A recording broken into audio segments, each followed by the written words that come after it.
மௌன புன்னகை. அத்தியாயம் 1. திரைச்சீலைக்கு பின்னால். அலுவலகத்தின் கடைசி இருக்கை வரைக்கும் பரவியிருந்த மெல்லிய நிலவொளி அவன் முகத்தில் நிழலாய் விளையாடியது. சுவரில் தொங்கிய மணிக்கூடு நள்ளிரவு 2ஐ தாண்டியதை காட்டினாலும் கௌதமின் கண்களில் லேசான களைப்பு மட்டுமே இருந்தது. துளியும் தூக்கமில்லை. அவன் இப்போது தனியாக இல்லை. இந்த 4 சுவர்களுக்குள் அவன் அணிந்திருந்த ஏமாளி என்ற வேஷம் மட்டுமே அவனுடன் இருந்தது. கௌதம் ஒரு வெற்றிகரமான மென்பொருள் நிறுவனத்தின் இளம் தலைமை நிர்வாகி. ஆனால் அந்த வெற்றியை ரசிக்கவோ கொண்டாடவோ அவனுக்கு துளியும் நேரமில்லை. காரணம், வீட்டில் அவனுக்காக காத்திருந்த அவனுடைய மனைவி மாலினி.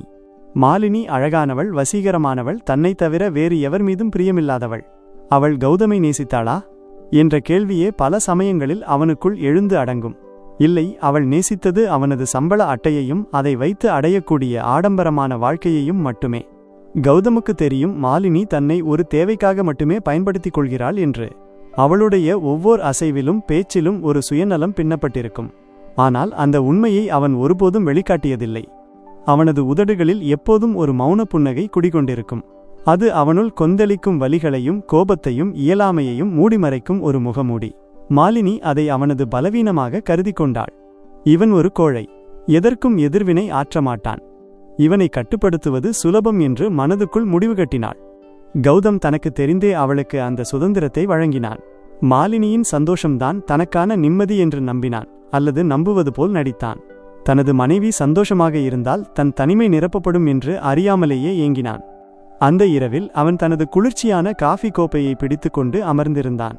ஒருவேளை தான் அவளுடன் சண்டையிட்டிருந்தால் அவளது சுயநலத்தை வெளிப்படையாக கண்டித்திருந்தாள். இந்த அமைதி அவனுக்கு கிடைத்திருக்குமா? இல்லை என்று தனக்குள் முணுமுணுத்தான். சண்டை அதிக சத்தத்தை உருவாக்கும். அதிக சத்தம் உறவை மேலும் உடைக்கும். இந்த மௌனம் அவனுக்கும் மாலினிக்கும் இடையில் ஒரு திரைச்சீலை. திரைச்சீலைக்கு பின்னால் மாலினி தனது சுயநல நாடகத்தை அரங்கேற்ற கௌதம் பார்வையாளனாக, அதே சமயம் நடிகனாக தனது ஏமாளி வேடத்தை தொடர்ந்தான். அவனுடைய தனிமை அவனுக்கு பழகிப்போன ஒரு போர்வை. அதை விலக்கிவிட்டு உண்மை வெளிச்சத்திற்கு வர அவன் தயாராக இல்லை. ஏன் என்று அவனுக்கே தெரியாது. ஒருவேளை அந்த உண்மை வெளிவந்தால் மாலினி தன்னை விட்டு போய்விடுவாளோ என்ற பயமா? அல்லது அவளை மகிழ்விப்பதில்தான் தனக்கு ஏதோ ஒரு திருப்தி இருக்கிறதா?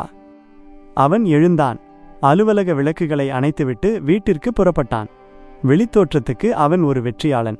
ஆனால் அந்த திரைச்சீலைக்கு பின்னால் அவன் ஒரு பெரிய தனிமைக்குள் புதைந்திருந்தான். அவன் மனைவி மாலினியின் சுயநலப்பிடியில் சிக்கி தானே விரும்பி அணிந்த ஏமாளியின் வேடத்துடன். அத்தியாயம் 2. கண்ணாடியில் ஓர் அழகி. மையக்கரு மாலினியின் வெளித்தோற்றம் மற்றும் அவளுடைய ஆழமான மறைக்கப்பட்ட தேவைகள். மாலினிக்கு கண்ணாடி என்பது வெறும் உருவம் பார்க்கும் கருவி அல்ல. அது அவளது கோட்டையாக, அவள் தன்னைத்தானே மெருகேற்றிக் கொள்ளும் சிம்மாசனமாக இருந்தது. அதிகாலையில் கௌதம் அலுவலகம் கிளம்பும் முன்பே எழுந்து அவள் தனது அலங்கார மேசைக்கு முன்னால் அமர்வாள். அந்த அதிகாலை ஒளி அவளது முகத்தில் பட்டு தெரிக்கும்போது அவள் உண்மையிலேயே ஒரு கலைப்படைப்பை போல்தான் காணப்படுவாள். நுட்பமான கண்பிசிர் முதல் தேர்ந்தெடுக்கப்பட்ட ஆடை வரை எல்லாமே அவள் பொதுவெளியில் பிரதிபலிக்க விரும்பிய சமூக அந்தஸ்தையும் அசைக்க முடியாத தன்னம்பிக்கையையும் பறைசாற்றும். கண்ணாடிக்குள் தெரிந்த அவளது பிம்பம் அவளுக்குச் சொல்லும் ஒரே செய்தி: நீ அழகாக இருக்கிறாய், உனக்கெல்லாம் சொந்தமாக வேண்டும்.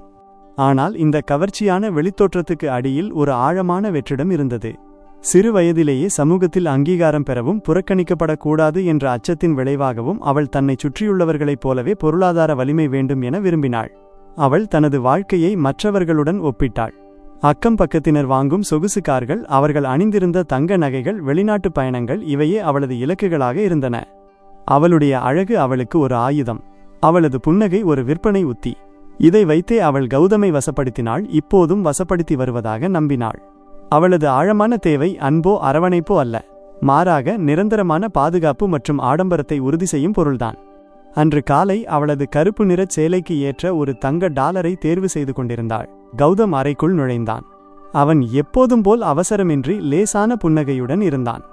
மாலினி, இன்னைக்கு ஏன் இந்த அவசரம்? இன்னைக்கு முக்கியமான மீட்டிங் எதுவும் இருக்கா? கௌதம் கேட்டான். அவள் கண்ணாடியிலிருந்து கண்களை விலக்காமல், மீட்டிங்கா? இல்லை கௌதம், நான் இன்னைக்கு கிளப் மீட்டிங் போகணும். நம்ம ஃப்ரெண்டோட பர்த்டே பார்ட்டி பத்தி பேசணும். நான் போட்டிருக்கிற இந்த செயின், இது ரொம்ப பழைய மாடல். இதைவிட புதுசா ஏதாவது வேணும் போல இருக்கு. அங்க எல்லாரும் லேட்டஸ்ட் டிசைன்ஸ்ல தான் வருவாங்க என்றாள். அவளது பதில் அவள் வாழ்க்கையின் நோக்கம் எவ்வளவு மேலோட்டமானது என்பதை கௌதமுக்கு மீண்டும் உணர்த்தியது. அவளது ஒட்டுமொத்த கவனமும் மற்றவர்களின் பார்வைக்கும் அவர்களின் அங்கீகாரத்துக்கும் தான் கொடுக்கப்பட்டிருந்தது. அவளது மதிப்பு தான் அணிந்திருக்கும் நகைகள் மற்றும் ஆடைகளின் விலையில் அடங்கியிருப்பதாக அவள் ஆழமாக நம்பினாள். கௌதமின் மனம் மீண்டும் அந்த திரைச்சீலைக்கு பின்னால் சென்று ஒளிந்து கொண்டது. அவன் மெதுவாக தலையசைத்தான். சரி மாலினி, நீ கிளம்பு, நான் பார்த்துக்கிறேன் என்றான். அந்த வார்த்தைகள் மாலினிக்கு கிடைத்த மௌன ஒப்புதல்.